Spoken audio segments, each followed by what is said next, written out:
একটা কন্যা পৃথিবীতে আসা মানে ওর ভাগ্য, ওর কপাল। ওই কন্যাটা পৃথিবীতে আসেই কপাল নিয়া। একটা কন্যা পৃথিবীতে আসা মানেই তার কপাল ফলা। ও যার ঘরে আসে তার কপাল ভুলে যায়। ও যে বাবার উরসে আছে সেই বাবার কপাল ভুলে যায়। ও যে মায়ের গর্ভে আসে সে মায়ের কপাল খুলে যায়। কন্যা আসা মাত্রই রহমতের দরজাগুলো খুলে যায়।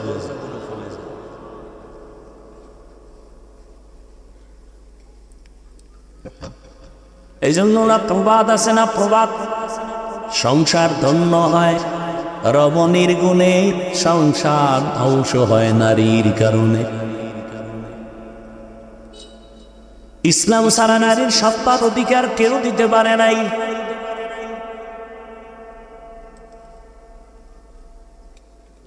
কিয়ামতের ময়দানে আল্লাহ যদি কোটি কোটি কোটি কোটি বৎসরের সামনে মানুষ থাকবে, হাসরের ময়দানে উলঙ্গ নারী পুরুষ সব কি? এই যে আপনারা একটা মাঠে বসে আছেন, জমিন, পুরো জমিনটাই হবে কিয়ামতের মাঠ। কিচ্ছু থাকবে না, সমতল জমিন হবে কিয়ামতের মাঠ। সিরিয়ার জমিন বা আরাফাতের ময়দান হবে আল্লাহর বিচারণায়, আদালত স্টেজ হবে আরাফাতের ময়দান। আল্লাহ যদি জিজ্ঞাসা করেন কিয়ামতের মাঠে কোটি কোটি কোটি কোটি মানুষ, নবীরাও থাকবে, মুমিনেরাও থাকবে, বেঈমানেরাও থাকবে, আবু জাহাল থাকবে, ও ফেরাউন, সবাই থাকবে। ওই সময় যদি আল্লাহ জিজ্ঞাসা করেন আবার দ্বীনকে জিন্দা রাখার জন্য আবার কলিজার কবি রহমতুল্লিল আলামিনের হাতে প্রথমে কালেমা কে পড়েছো, দাঁড়াও, আমি আল্লাহ আজ হাসরের কঠিন সময় আমি নিজের হাতে তাকে পুরস্কার দিব। কথাগুলো মনে রাখেন। সেদিন একমাত্র আল্লাহর এই আওয়াজে লাব্বাইক বলার অধিকার সর্বনার বিশ্বেও পাবে না, মূসা নবী পাবেন না। একজন নারী দাঁড়ায় যাবেন, কোনো পুরুষ দাঁড়াতে পারবে না। কে দাঁড়াবে? একজন নারী দাঁড়ায় বলবেন, ও দয়ার মালিক, তোমার পুরস্কারটা নেওয়ার জন্য আজকে আমি উপযুক্ত ব্যক্তি। আমি একজন পুরুষ না একজন নারী, রহমতের নবীর হাতে প্রথম কালেমা পড়েছি, আমার নাম খাদিজা রাদিয়াল্লাহু আনহা।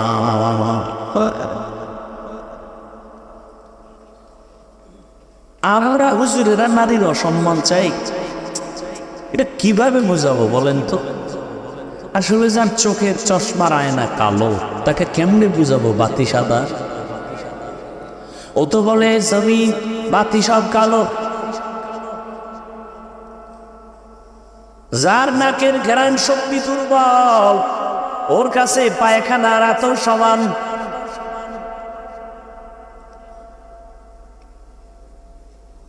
যার জিহ্বার শক্তি নাই, নাকের ঘ্রাণ শক্তি নাই, যার চোখের পাওয়ার নাই, ওর কাছে সাদা কালো সমান। যার বিবেক ঠিক নাই, মদ পান করে, দেখেন পাগল হয় না, খালি কি পান করছে? মদ পান কইরা কে মা কে বউ কে মাইয়া ছিলেন, শুধু একটু মদ পান করার কারণে বউরে মা কয়। এবার পুরো তার সেরা হলে উপায় কি?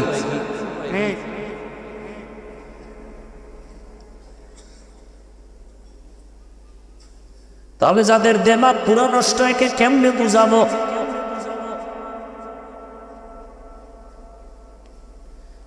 জমিনের মধ্যে নারীদের মতো বাদশা আর কেউ নাই। নারী দুনিয়াতে আসার পরে বিবাহের সিঁড়িতে ঢুকানো পর্যন্ত মা বাবা তার লালন পালন করবে, দায়িত্ব পালন করবে।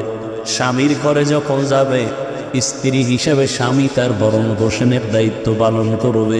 স্ত্রীর কোনো কাজের প্রয়োজন হবে না, রোদের মধ্যে যাইয়া নারীর কষ্ট করতে হবে না। এরপরে যখন আবার বৃদ্ধা হয়ে যাবে, সন্তান মা হিসেবে তার দায়িত্ব পালন করবে। এখন এক চালাক বাঙালিটার দিয়ে কয় যার স্বামী নাই, মা বাপ নাই, ছেলে মেয়ে নাই, একা এক নারী, এর উপায় কি? ইসলাম বলে ওই দেশের সরকার নারীর সম্মান ঠিক রাখিয়া ঘরে রাখবে, আরামে খাবে, ঘুমাবে, আর সরকারি কোষাগার থেকে তার বেতন দিবে, বস্ত্র দিবে, সব কিছু দিবে সরকার।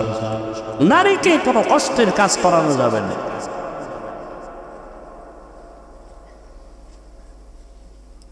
কিন্তু দুনিয়া সব উল্টা পাল্টা হয়ে গেছে। কিয়ামত তো হতে হবে।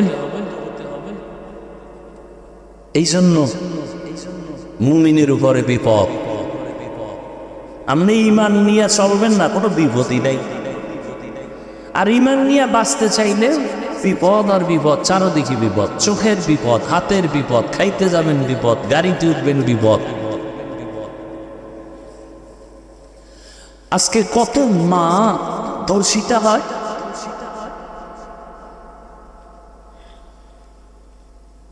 কত মায়ের মুখে অ্যাসিড নিক্ষেপ করা হয়। নারী কেন বেতনের জন্য রাস্তায় স্লোগান দিতে হবে? মা বোন কেন রৌদ্রে কষ্ট করে ইট ভাঙতে হবে?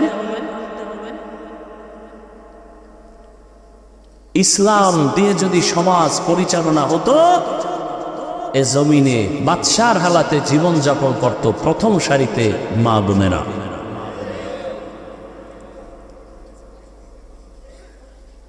কিন্তু চরিত্রহীন লম্পট যারা, এরা নারীদের এই অবস্থায় নিতে দিবে না। চরিত্র তাদের দুর্বল। রহমতের নবী আসলেন জমিনে মক্কা নগরীতে। নারীদের সম্মান পয়েন্টে পয়েন্টে আল্লাহ পাক নবীর মাধ্যমে স্থির করে দিলেন। বাবায় মরে যাবে, সম্পদ ভাগ করে ছেলে যা পাবে তার অর্ধেক নারী পাবে। এই জায়গায় যাইয়া মাথা গরম বানায় নিছে। ছেলে যে পাইল এর অর্ধেক পাবে নারী, এই নারী যে অর্ধেক পাইয়াও অনেক বেশি পাইছে ছেলের থেকে, এটা বুঝার মেধাই নেই। মাথা গরম হয়ে গেছে।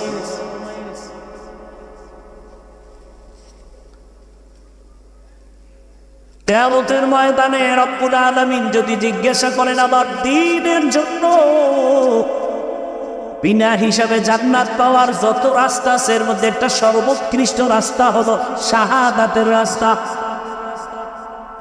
আল্লাহ যদি বলেন হাসরের ময়দানে আমার শাহাদাতের রাস্তা দিয়া কে সর্বপ্রথম জান্নাতে যাইতে চাও, একজন পুরুষও দাঁড়াতে পারবে না, একজন নারী দাঁড়ায় বলবে আমি আল্লাহ আপনার এই কথা অনুযায়ী আমি পারবো, আমি একজন নারী, পুরুষ না, আমার নাম হলো সুমাইয়া রাদিয়াল্লাহু আনহা।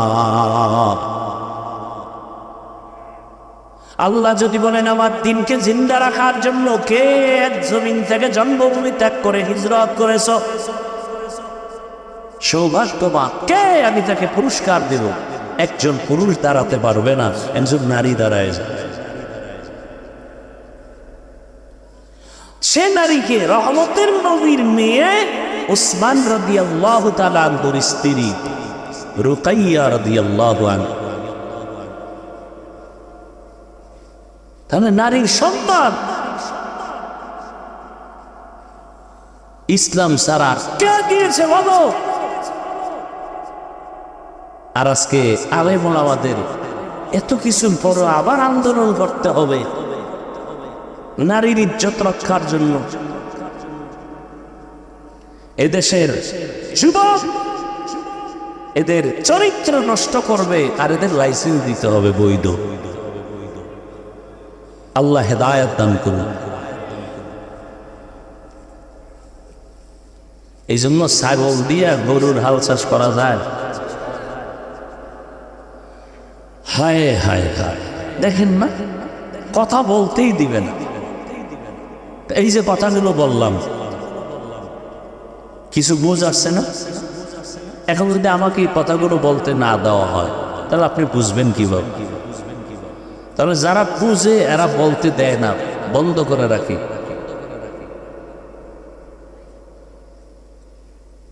বললেই তাদের বিপদ। এজন্য মসজিদগুলো, মাদ্রাসাগুলো সব পয়েন্টে পয়েন্টে পয়েন্টে চান্দা বাজার দান্দা বাজারা দখল করে বসে আছে। মসজিদ নিয়েও চান্দাবাজি, মাদ্রাসা নিয়ে ধান্দাবাজি, সারা দেশ ঘুরি, এগুলি কি আর দেখা বাকি আছে? শিয়ালের হাতে মুরগি আমানত দিছে, হ্যাঁ মুরগি আমানত দিছে কার কাছে? আমানত ঠিক থাকবে? তো সুদখোর ঘুষখোর বেনামাজির হাতে মাদ্রাসা মসজিদের চাবি দিলে কেমনে ঠিক থাকবে? আরে চাবি দিছে কি জিবরাইল? আমরা হুজুরেরা না না? ভোটের আগে আপনারা টাকা খাইছেন পায়খানার নামে, চোরের মতো ওপেন খাইতে পারেন না, ভোর রাত্রে খাইছেন তাহাজ্জুদের টাইমে, বরকতের সময়।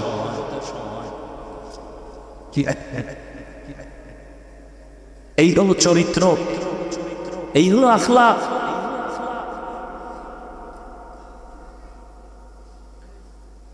আল্লাহ হেদায়াত দান করুন।